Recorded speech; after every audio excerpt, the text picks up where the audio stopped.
sur la campagne de testing, de dépistage, l'État a totalement laissé la main aux collectivités.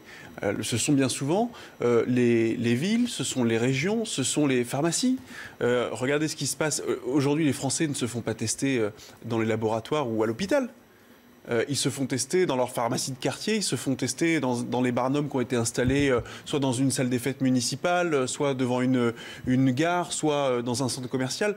Les Français se font tester au plus proche de leur vie quotidienne. En Ile-de-France, aujourd'hui, il y a encore énormément de campagnes de testing, de possibilités de se faire tester. Je sais que la région finance ce week-end une grande opération où vous avez 100 lieux de dépistage qui sont à la fois dans les zones rurales, dans les quartiers populaires, dans les grandes villes, devant les gares, dans les centres commerciaux, etc., pour faciliter, pour démocratiser les tests antigéniques qui sont ces tests antigéniques, tests PCR qui sont gratuits, sans rendez-vous, etc. Donc continuer à se faire tester, c'est fondamental, et s'inspirer de ce qui a marché sur la campagne de dépistage, qui a été une campagne qui est menée aujourd'hui par les acteurs de terrain, par les pharmaciens, par les officines, par des départements, par les communes, par les régions. Moi, je me pose une question, pourquoi est-ce que ce qui fonctionne, ce qui a fonctionné pour les masques, ce qui a fonctionné ensuite ce qui fonctionne toujours sur les tests, pourquoi est-ce que le gouvernement ne se pose pas la question de savoir si on ne peut pas dupliquer ce dispositif-là sur l'organisation de façon très concrète, vraiment au quotidien,